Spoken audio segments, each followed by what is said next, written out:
ನಮಸ್ಕಾರ ಎಲ್ಲರಿಗೂ. ನಾವು ಈ ಹಿಂದಿನ ವಿಡಿಯೋದಲ್ಲಿ ಆರ್ಟಿಕಲ್ 39 ಎ ನಿಂದ ಎಫ್ ನವರೆಗೂ ಸವಿಸ್ತಾರವಾಗಿ ಅದರ ವಿವರಣೆಗಳನ್ನ ಮತ್ತು ಅದೇನು ಹೇಳ್ತೈತಿ, ಯಾವ ರೀತಿ ಡೈರೆಕ್ಷನ್ ಅನ್ನ ಸರ್ಕಾರಕ್ಕೆ ಕೊಡ್ತೈತಿ ಅನ್ನೋದ್ರ ಬಗ್ಗೆ ಕ್ಲಿಯರ್ ಆಗಿ ಅಭ್ಯಾಸ ಮಾಡಿವಿ. ಇವತ್ತು ನಾವು ಡಿಸ್ಕಷನ್ ಮಾಡೋ ವಿಷಯ ಯಾವುದಪ್ಪ ಅಂತಂದ್ರೆ ಆರ್ಟಿಕಲ್ 39 ಸಬ್ ಕ್ಲಾಸ್ ಎ. ಇದು small letter A to F, ಇದು capital letter A. This means that ಇದು ಯಾಕೆ ಹಿಂಗೆ ಕ್ಯಾಪಿಟಲ್ ಲೆಟರ್ನೇ ಬರೋದ್ರು ಅಂತಂದ್ರೆ ಇದನ್ನ 1976ರ 42ನೇ ಸಂವಿಧಾನದ ತಿದ್ದುಪಡಿಯ ಮೂಲಕ, ಕಾನ್ಸ್ಟಿಟ್ಯೂಷನಲ್ ಅಮೆಂಡ್ಮೆಂಟ್ ಮೂಲಕ ಇದನ್ನ ಜಾರಿಗೆ ತಗೊಂಡ್ಬಂದ್ರು. ಅದಕ್ಕೆ ಇದನ್ನ ಕ್ಯಾಪಿಟಲ್ ಎ ರೂಪದೊಳಗೆ ಬರೀತಾರೆ. ಇದು ಏನ್ ಹೇಳ್ತೈತಿ, ಸಾರಿ, ಇದ್ರದ್ದು ವಿಚಿತ್ರ ಘಟನೆ ಏನಪ್ಪಾ ಅಂತಂದ್ರೆ ಇದು ಪ್ರೀ ಲೀಗಲ್ ಏಡ್ ಕೊಡ್ರಿ ಅಂತ ಹೇಳ್ತೈತಿ.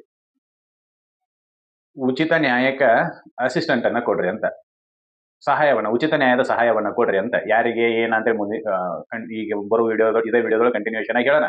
ಆದ್ರೆ ಸಮಸ್ಯೆ ಏನು ಓದಿದ್ದೀನಪ್ಪ ಅಂತಂದ್ರೆ ಇದು 1976ರಲ್ಲಿ ಇದು 1976ರ 42ನೇ ಸಂವಿಧಾನದ ತಿದ್ದುಪಡಿಯ ಮೂಲಕ ಜಾರಿಗೆ ಬಂದಿದೆ. ಈ ಸಮಯ ಯಾವುದಪ್ಪ ಅಂತಂದ್ರೆ ಎಮರ್ಜೆನ್ಸಿಯನ್ನ ಹೇರಿರ್ತಕ್ಕಂಥ ಸಮಯ, ತುರ್ತು ಪರಿಸ್ಥಿತಿಯ ಸಮಯ. ತುರ್ತು ಪರಿಸ್ಥಿತಿಯ ಸಮಯದಲ್ಲಿ ಈ ಕಾಯ್ದೆಯನ್ನ ಸಂವಿಧಾನಕ್ಕೆ ಸೇರ್ಪಡೆ ಮಾಡಿದ್ರು. ಈ ತುರ್ತು ಪರಿಸ್ಥಿತಿಯಲ್ಲಿ ಯಾರು ಸರ್ಕಾರದ ವಿರುದ್ಧವಾಗಿ ಮಾತಾಡ್ತಾರೋ ಅವ್ರನ್ನೆಲ್ಲರನ್ನು ಜೈಲಿಗೆ ಹಾಕ್ತಿದ್ರು. ಸರ್ಕಾರದ ವಿರುದ್ಧವಾಗಿ ಮಾತನಾಡುವ ಎಲ್ಲ ವ್ಯಕ್ತಿಗಳನ್ನ ಜೈಲಿಗೆ ಹಾಕುವ ವ್ಯವಸ್ಥೆನ ಮಾಡಿದ್ರು.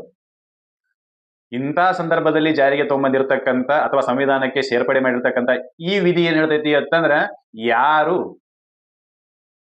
ಆರ್ಥಿಕವಾಗಿ ಬಲಹೀನರಿದ್ದಾರೋ ಅವರಿಗೆ ನ್ಯಾಯಿಕ ಸಹಾಯವನ್ನು ಕೊಡುವ ಸಲುವಾಗಿ ಸರ್ಕಾರ ಕ್ರಮ ಕೈಗೊಳ್ಳಬೇಕು ಅಂತ ಹೇಳ್ತಿತ್ತು.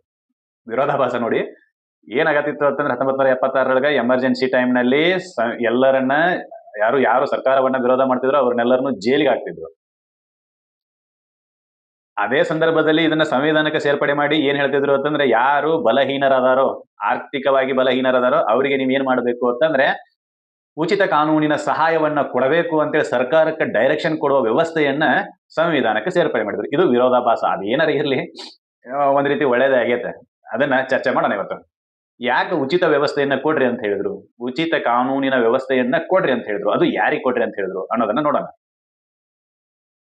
ಸರಿ, ಒಂದ್ಸಲ ಆರ್ಟಿಕಲ್ 39 ಸಬ್ ಕ್ಲಾಸ್ ಎ ಏನ್ ಹೇಳ್ತೈತಿ ಅಂತ ಹೇಳಿ ನೋಡೋಣ. The state shall secure that the operation of legal system ಅಂತ ಬರೀತಾರೆ ಇಲ್ಲಿ. Operation of legal system promotes justice ಅಂತ.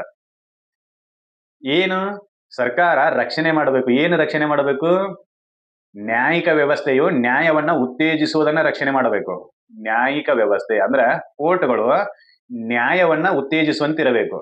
On the basis of what? ಯಾವ ಆಧಾರದ ಮೇಲೆ ಅಂತ ಕೇಳಿದ್ರೆ ಈಕ್ವಲ್ ಅಪಾರ್ಚುನಿಟಿ, ಸಮಾನ ಅವಕಾಶಗಳನ್ನ ಕೊಡುವ ಮೂಲಕ. ಸಮಾನ ಅವಕಾಶ ಇಲ್ಲೇನ ಪೇಚಿರೋದು ಏನು, ಒಂದು ಉದಾಹರಣೆಯ ಮೂಲಕ ನೋಡಿದ್ವಿ ಅಂತಂದ್ರೆ ಗೊತ್ತಾಕೈತಿ. ಆ ಉದಾಹರಣೆಯನ್ನು ಈಗ ಹೇಳ್ತೀನಿ. ಈಗ ಪರ್ಟಿಕ್ಯುಲರ್ ಆಗಿ ಇಲ್ಲಿ ಒಬ್ಬ ವ್ಯಕ್ತಿ ಇದಾನ, ಆ ವ್ಯಕ್ತಿ ಹೆಸರು ಅಬ್ದುಲ್ ಅಂತೇಳಿ ಅನ್ಕೊಳ್ಳೋಣ. ಏನು ಅಬ್ದುಲ್ ಅಂತೇಳಿ. ಅವನ ಮೇಲೆ ಪೊಲೀಸರು ಒಂದು ಕೇಸ್ ಹಾಕಿದ್ದಾರೆ. ಯಾವುದೋ ಒಂದು ಕೇಸ್ ಹಾಕಿದ್ದಾರೆ, ಥೆಫ್ಟ್ ಕೇಸೋ, ಕಳ್ತನ ಮಾಡಿದ ಕೇಸೋ, ಇಲ್ಲ ಮತ್ತೇನೋ ಕೇಸ್ ಹಾಕಿದ್ದಾರೆ. ಯಾರಿಗೆ? ಪೊಲೀಸರು ಅಬ್ದುಲ್ಲನ ಮೇಲೆ. ಅಬ್ದುಲ್ಲನ ಈಗ ಅವರು ಪ್ರಾಸಿಕ್ಯೂಷನ್ ಮಾಡಿ ಏನೋ ಮಾಡಿ ಚಾರ್ಜ್ ಶೀಟ್ ಅದು ಹಾಕಿ ಕೋರ್ಟಿಗೆ ಕಳಿಸ್ತಾರೆ. ಹೋಗ್ರಿ ಅಂತೆ. ಕೋರ್ಟ್ನಿಗೆ ಬಂದ ತಕ್ಷಣ ಇವ ಬಡವ, ಇವನ ಹತ್ರ ಇವನ್ನ ಡಿಪೆಂಡ್ ಮಾಡ್ಕೊಳ್ಳುವಷ್ಟು ಸಮರ್ಥತೆ ಇಲ್ಲ, ತನ್ನನ್ನು ತಾನ ರಕ್ಷಣೆ ಮಾಡ್ಕೊಳ್ಳುವಂತ ಸಮರ್ಥತೆ ಇಲ್ಲ. ಅಂದ್ರ ಅವ ಆರ್ಥಿಕವಾಗಿ ಬಡವದಾನು ಅಂತೇಳಿ ಹೈಪೋಥೆಟಿಕಲ್ ಕಂಡೀಷನ್, ಅದಾನು ಅಂತ ಹೇಳ್ತಿಲ್ಲ, ಹೈಪೋಥೆಟಿಕಲ್ ಕಂಡೀಷನ್ ಹೇಳಕತ್ತೀವಿ. ಆರ್ಥಿಕವಾಗಿ ಬಡವದಾನು ಅಂತೇಳಿ ಏನ್ ಮಾಡ್ಬೇಕು? ಆರ್ಥಿಕವಾಗಿ ಬಡವದಾನ, ವಕೀಲರನ್ನ ನೇಮಕ ಮಾಡ್ಕೊಳಕ್ ಇವ್ನ ಶಕ್ತಿ ಇಲ್ಲ ಅಂತ ಹೇಳಿ ಇವನು ಅಂಬೋಣ.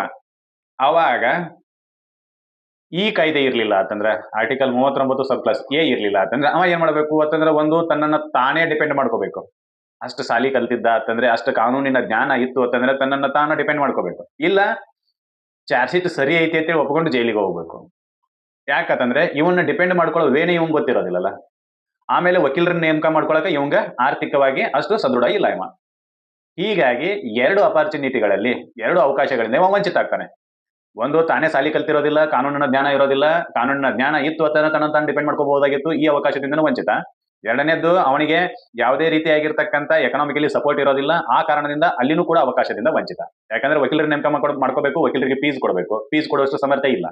ಹೀಗಾಗಿ ಈ ಸಿಚುವೇಶನ್ ಅಲ್ಲಿ ಇವಂಗ ಏನು ತಪ್ಪು ಮಾಡದೇ ಇದ್ರು ಅಥವಾ ಮಾಡಿದ್ರು ತನ್ನನ್ನು ತಾನು ಡಿಪೆಂಡ್ ಮಾಡ್ಕೊಳ್ಳೋ ಅವಕಾಶದಿಂದ ವಂಚಿತನಾಗಿ ಶಿಕ್ಷೆಯನ್ನ ಅನುಭವಿಸ್ತಾನೆ. ಹೌದಾ? ಇದು ನಡಿಬಾರದು ಅಂತೇಳಿ ಏನ್ ಮಾಡಿದ್ರು ಅಂತಂದ್ರೆ ಆರ್ಟಿಕಲ್ 39ಕ್ಕ ಸಬ್ ಕ್ಲಾಸ್ ಎ ಅನ್ನ 1976ರಲ್ಲಿ ಸಂವಿಧಾನದ ತಿದ್ದುಪಡಿಯ ಮೂಲಕ 42ನೇ ಸಂವಿಧಾನದ ತಿದ್ದುಪಡಿಯ ಮೂಲಕ ಸಂವಿಧಾನಕ್ಕೆ ಸೇರ್ಪಡೆ ಮಾಡಿದ್ರು.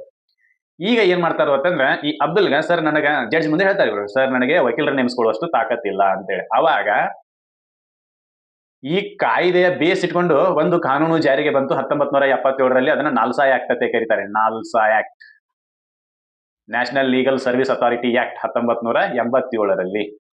ಹೌದಾ? ಈ ಕಾಯ್ದೆ ಜಾರಿಗೆ ಬಂದ ನಂತರ ಯಾರು ವಕೀಲರನ್ನ ನೇಮಿಸಿಕೊಳ್ಳಲು ಅಸಮರ್ಥರಿದ್ದಾರೋ ಅವರಿಗೆ ಸರ್ಕಾರವೇ ವಕೀಲರನ್ನ ನೇಮಿಸಿಕೊಡುವ, ಅಂದ್ರೆ ಸರ್ಕಾರ ಅಂತಂದ್ರೆ ಇಲ್ಲಿ ಪೆನಲ್ ಅಡ್ವೊಕೇಟ್ಸ್ ಅಂತ ಇರ್ತಾರೆ. ಪೆನಲ್ ಅಡ್ವೊಕೇಟ್ಸ್ ಅನ್ನ ಆಯ್ಕೆ ಮಾಡೋದು ಸರ್ಕಾರ.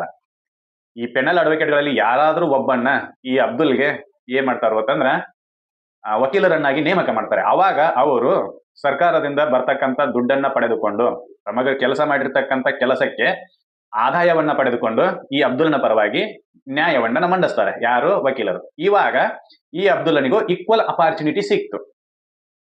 ಯಾಕಂತಂದ್ರೆ ಸರ್ಕಾರ ಪೊಲೀಸರು ಹೇಳಕತ್ತಾರೆ ಇವತ್ತು ತಪ್ಪು ಮಾಡೋಣ ಅಂತ ಹೇಳಿ. ಈಗ ಇವನು ಡಿಪೆಂಡ್ ಮಾಡ್ಕೊಳ್ಳೋ ಅವಕಾಶ ಇವಂಗಿಲ್ಲ ಅಂತಂದ್ರೆ ಇವಂಗ ಅಪಾರ್ಚುನಿಟಿಯಿಂದ ತಪ್ಪಿಸ್ಕೊಂಡ. ಅದಕ್ಕೆ ಏನ್ ಮಾಡ್ತಾರೋ ಅಂದ್ರೆ ಸರ್ಕಾರವೇ ಇವನಿಗೆ ಇನ್ನೊಂದು ಏನ್ ಮಾಡಿದ್ರು ಅಂತಂದ್ರೆ ವಕೀಲರನ್ನ ನೇಮಕ ಮಾಡಿಕೊಟ್ಟ ನಂತರ ಇವ ತನ್ನನ್ನ ತಾನ ಡಿಪೆಂಡ್ ಮಾಡ್ಕೊಳಕ್ ಇವಂಗೂ ಒಂದು ಅವಕಾಶ ಸಿಕ್ತು, ಅಪಾರ್ಚುನಿಟಿ ಸಿಕ್ತು. ಹೌದಾ? ಇಲ್ಲಿ ಆಡಿಯೋ ಅಲ್ಟರ್ನ್ ಸಿಸ್ಟಮ್ ಅನ್ನ ಪ್ರಮೋಟ್ ಮಾಡಿದ್ರು. ಅಂದ್ರೆ ಶಿಕ್ಷೆ ಕೊಡುವ ಮುಂಚೆ ಆ ವ್ಯಕ್ತಿಯ ಡಿಪೆಂಡೆನ್ಸ್ ಏನೈತಿ ಅಂತ ಹೇಳಿ ನೋಡ್ಬೇಕು. ಡಿಫೆನ್ಸ್ ಏನೈತಿ, ತನ್ನನ್ನ ತಾನ ರಕ್ಷಣೆ ಮಾಡ್ಕೊಳ್ಳುವಾಗ ಅವ ಏನ್ ಹೇಳ್ತಾನ ಅನ್ನೋದು ಕೇಳಬೇಕಾಗಿತ್ತು. ಹೌದಾ? ಅದಕ್ಕಾಗಿ ಈ ಕಾಯ್ದೆಯನ್ನ ಜಾರಿಗೆ ತಗೊಂಡ್ರು. ಈ ಸಂವಿಧಾನಕ್ಕೆ ಸೇರ್ಪಡೆ ಮಾಡಿದ್ರು ಅಷ್ಟೇ. ಯಾವಾಗ? 1976ರಲ್ಲಿ 42ನೇ ತಿದ್ದುಪಡಿಯ ಮೂಲಕ. ಆದ್ರೆ ಇದನ್ನ ಬೇಸ್ ಇಟ್ಕೊಂಡು 1987ರಲ್ಲಿ ನಾಲ್ಸಾ ಆಕ್ಟ್ ಅಂತೇಳಿ ಒಂದು ಆಕ್ಟ್ ಅನ್ನ ಜಾರಿಗೆ ತಗೊಂಡ್ಬರ್ತಾರೆ, ಕಾಯ್ದೆಯನ್ನ ಜಾರಿಗೆ ತಗೊಂಡ್ಬರ್ತಾರೆ. ಏನು? ರಾಷ್ಟ್ರೀಯ ಕಾನೂನು ಆಯೋಗಗಳ ಪ್ರಾಧಿಕಾರ ಅಂತ, ನ್ಯಾಷನಲ್ ಲೀಗಲ್ ಸರ್ವಿಸ್ ಅಥಾರಿಟಿ 1987ರ ಜಾರಿಗೆ ಬಂದ ನಂತರ ಯಾರು ಅಶಕ್ತರಿದಾರೋ ಸಮಾಜದಲ್ಲಿ ಅವರಿಗೆ, ಯಾರು ಅಶಕ್ತರು ಅಂತಂದ್ರೆ SC ST ಲೇಡೀಸು, ವಿಕಲಾಂಗರು. ಹೌದಾ? ಆಮೇಲೆ ಯಾರು ಸರ್ಕಾರದಿಂದ ನಿಗದಿಪಡಿಸಿದ ಆದಾಯಕ್ಕಿಂತ ಕಡಿಮೆ ಆದಾಯವನ್ನು ಹೊಂದಿದ್ದಾರೋ ಅವರಿಗೂ ಕೂಡ ಫ್ರೀ ಲೀಗಲ್ ಸರ್ವಿಸ್ ಅನ್ನ ಕೊಡುವ ಸಲುವಾಗಿ, ಉಚಿತ ಕಾನೂನನ್ನ ಕೊಡುವ ಸಲುವಾಗಿ ಏನ್ ಮಾಡಿದ್ರು? ಈ ಸಂವಿಧಾನಕ್ಕೆ ತಿದ್ದುಪಡಿ ತಗೊಂಡ್ಬಂದು ಆರ್ಟಿಕಲ್ 39A ಯನ್ನ ಸೇರಿಸಿದ್ರು. ಇದರ ಸಪೋರ್ಟ್ ಅನ್ನ ಪಡೆದುಕೊಂಡು, ಯಾಕಂದ್ರೆ ಯಾವುದೇ ಕಾನೂನು ಜಾರಿಗೆ ಬರಬೇಕು ಅಂತಂದ್ರೆ ಅದಕ್ಕೆ ಸಂವಿಧಾನದ ಸಪೋರ್ಟ್ ಇರಲೇಬೇಕು.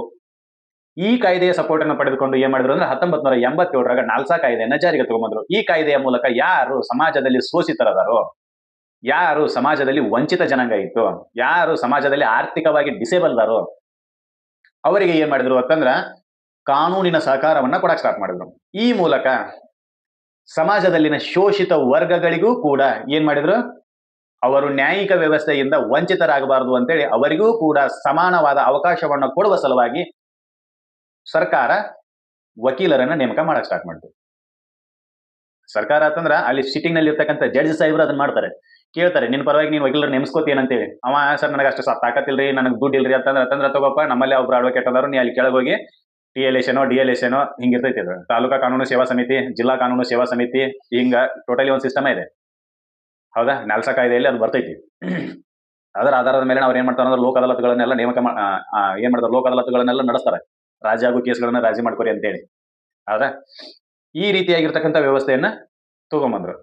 ಅಂದ್ರೆ ಇಲ್ಲಿ ಇಷ್ಟೇ, ಈ directive principle of state policy ಏನ್ ಮಾಡ್ತೈತಿ ಅಂತಾರೆ, ಕಟ್ಟ ಕಡೆಯ ವ್ಯಕ್ತಿಯು ಕೂಡ ತನ್ನ ಆರ್ಥಿಕ ಪರಿಸ್ಥಿತಿಯ ಕಾರಣದಿಂದಾಗಿ ನ್ಯಾಯದಿಂದ ವಂಚಿತನಾಗಬಾರದು ಅಂತೇಳಿ ಏನ್ ಮಾಡಿದ್ರು ಅಂತಂದ್ರೆ ಅವನಿಗೆ ಫ್ರೀ ಲೀಗಲ್ ಸರ್ವಿಸ್ ಅನ್ನ ಕೊಡಕ್ ಸ್ಟಾರ್ಟ್ ಮಾಡಿದ್ರು. ಬರೀತಾರೆ, on the basis of the economic condition the last person of the country can not be denied by justice ಅಂತ. ಏನು? ಈ ರಾಷ್ಟ್ರದ ಕಟ್ಟ ಕಡೆಯ ವ್ಯಕ್ತಿಯೂ ಕೂಡ ತನ್ನ ಆರ್ಥಿಕ ಪರಿಸ್ಥಿತಿಯ ಕಾರಣದಿಂದಾಗಿ ನ್ಯಾಯದಿಂದ ವಂಚಿತನಾಗಬಾರದು. ಅದರ ಸಲುವಾಗಿ ನೀವು ಲೀಗಲ್ ಆಕ್ಟ್ ಗಳನ್ನ ತಗೊಂಬರಿ ಅಥವಾ ಸ್ಕೀಮ್ ಗಳನ್ನ ತಗೊಂಬರಿ ಅಂತೇಳಿ article 39 sub class A clear ಆಗಿ ಯಾರಿಗೆ ಡೈರೆಕ್ಷನ್ ಕೊಡ್ತೈತಿ ಅಂತಂದ್ರೆ ರಾಜ್ಯಗಳಿಗೆ ಡೈರೆಕ್ಷನ್ ಕೊಡ್ತೈತಿ. ಇಲ್ಲಿ ಪ್ರೀ ಕಂಡೀಷನ್ ಏನಪ್ಪಾ ಅಂತಂದ್ರೆ ನಿಮ್ಮಲ್ಲಿ ಆ ರೀತಿ ಆರ್ಥಿಕ ಸಮೃದ್ಧಿ ಇತ್ತು ಅಂತಂದ್ರೆ ತೊಂಬರಿ ಅಂತೇಳಿ. ಆದ್ರೆ ಈಗ ಎಲ್ಲಾ ಕಡೆನೂ ಜಾರಿ ಆಗಿಬಿಟ್ಟದೆ. ನಾಲ್ಸಾ ಕಾಯ್ದೆ ಜಾರಿಗೆ ಬಂದ ಹಿಡಿದ ಎಲ್ಲಾ ಕಡೆನೂ ಎಲ್ಲ ರಾಜ್ಯಗಳು ಕೂಡ ಏನ್ ಮಾಡಬೇಕು, ಫ್ರೀ ಲೀಗಲ್ ಸರ್ವಿಸ್ ಅನ್ನ ಕೊಡಲೇಬೇಕು ಯಾರು ಆರ್ಥಿಕವಾಗಿ ಅಶಕ್ತರದಾರು. ಹೌದಾ? ಇದು ನೆನಪಲ್ಲಿ ಇರಬೇಕು.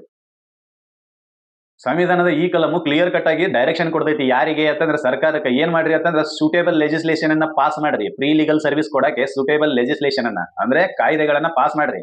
ಇರ್ಲಿಲ್ಲ ಅಂತಂದ್ರೆ ಅಂತಹದ್ದು ಯಾವ್ದಾದ್ರು ಒಂದು ಸ್ಕೀಮ್ ಗಳನ್ನ, ಯೋಜನೆಗಳನ್ನಾದ್ರೂ ತಗೊಂಡ್ಬರಿ.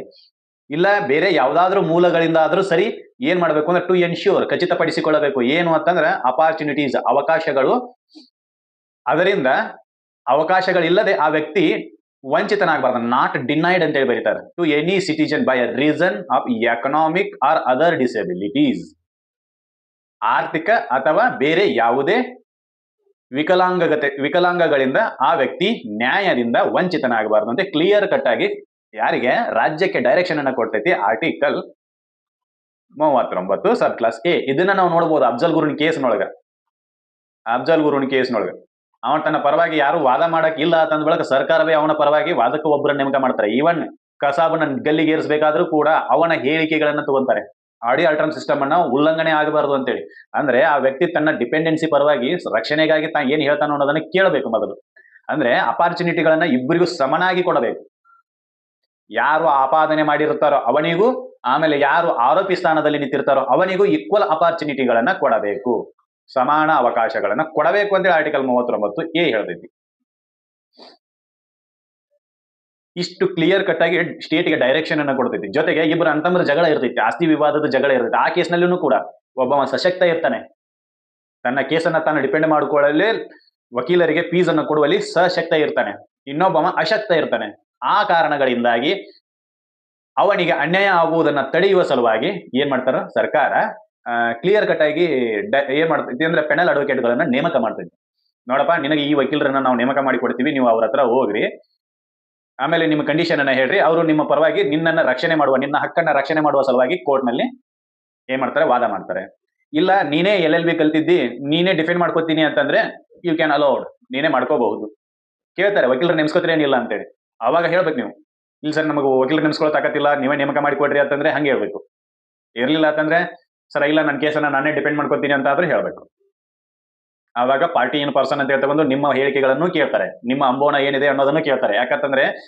ನ್ಯಾಯವನ್ನ ದಾನ ಮಾಡುವ ಸಮಯದಲ್ಲಿ ನ್ಯಾಯದಾನ ಪ್ರಕ್ರಿಯೆಯಲ್ಲಿ ಇಬ್ಬರದನ್ನು ಕೇಳಬೇಕು ಯಾವುದು ಸರಿ ಅನಿಸ್ತೈತೋ ಅದರ ಆಧಾರದ ಮೇಲೆ ತೀರ್ಪುಗಳನ್ನ ಕೊಡಬೇಕು ಇಷ್ಟೇ ಇರೋದು ಹೌದಾ ಇದನ್ನ ಎನ್ಶೋರ್ ಮಾಡುವ ಸಲುವಾಗಿ ಖಚಿತಪಡಿಸಿಕೊಳ್ಳುವ ಸಲುವಾಗಿ ಅಥವಾ ಇದರ ಉಲ್ಲಂಘನೆ ಆಗದೇ ಇರಲಿ ಅಂತೇಳಿ ಇದನ್ನ ಸಂವಿಧಾನದೊಳಗನೆ ಬರೆದು ಬಿಟ್ರು ಜೊತೆಗೆ ಆರ್ಟಿಕಲ್ 21ರ ಅಡಿಯಲ್ಲಿ ಇದನ್ನ ಹಕ್ಕನ್ನಾಗಿ ಕೂಡ ಮಾಡಿದ್ರು ಫ್ರೀ ಲೀಗಲ್ ಸರ್ವಿಸ್ ಅನ್ನ ಪಡೆಯೋದು ನಿನ್ನ ಮೂಲಭೂತ ಹಕ್ಕು ಅಂತೇಳಿ ಬರ್ದಾರ್ದ್ರಾಗೆ ಇದು ಸಂವಿಧಾನದ ಮೂಲಭೂತ ಸಂರಚನೆ ಅಂತೇಳಿ ಕೆಲವೊಂದಿಷ್ಟು ಜಜ್ಮೆಂಟ್ ನೊಳಗೂ ಸುಪ್ರೀಂ ಕೋರ್ಟ್ ಹೇಳ್ಬಿಡ್ತೈತಿ ಯಾವುದು ಫ್ರೀ ಲೀಗಲ್ ಏಡ್ ಸರ್ವಿಸ್ ಅನ್ನ ಪಡೆದುಕೊಳ್ಳುವುದು ಮೂಲಭೂತ ಹಕ್ಕು ಅಂತೇಳಿ ಹೌದಾ ಇದಿಷ್ಟು ಆರ್ಟಿಕಲ್ 39 ಸಬ್ ಕ್ಲಾಸ್ ಎ ನ ಬಗ್ಗೆ ಮಾಹಿತಿ ಇನ್ನು ಮುಂದಿನ ವಿಡಿಯೋದಲ್ಲಿ ಆರ್ಟಿಕಲ್ 40ರ ಬಗ್ಗೆ ಪಂಚಾಯತ್ಗಳ ಬಗ್ಗೆ ಡಿಸ್ಕಷನ್ ಮಾಡೋಣ ಈ ವಿಡಿಯೋದಲ್ಲಿ ನಿಮಗೆ ನೀಡಿರ್ತಕ್ಕಂಥ ಮಾಹಿತಿ ಇಷ್ಟ ಆಗೈತೆ ಅಂತ ನಾನು ತಿಳ್ಕೊಂತೀನಿ ಇಷ್ಟ ಆಗಿದ್ರೆ ಈ ಮಾಹಿತಿಯನ್ನ ಎಲ್ಲರಿಗೂ ಶೇರ್ ಮಾಡ್ರಿ ನಮ್ಮ ಚಾನೆಲ್ ಅನ್ನ ಸಬ್ಸ್ಕ್ರೈಬ್ ಮಾಡ್ರಿ ಆಮೇಲೆ ಏನಾದ್ರೂ ತಪ್ಪು ಮಾಹಿತಿಗಳಿದ್ರೆ ಕಮೆಂಟ್ ಮೂಲಕ ತಿಳಿಸ್ರಿ ಸರಿ ಇತ್ತು ಅಂತಂದ್ರೆ ಲೈಕ್ ಅಂಡ್ ಸಬ್ಸ್ಕ್ರೈಬ್ ಮಾಡ್ರಿ ಅಂತ ಹೇಳ್ತಾ ಮುಂದಿನ ವಿಡಿಯೋದಲ್ಲಿ ಮತ್ತೆ ಭೇಟಿಯಾಗೋಣ ಅಲ್ಲಿವರೆಗೂ ಧನ್ಯವಾದಗಳು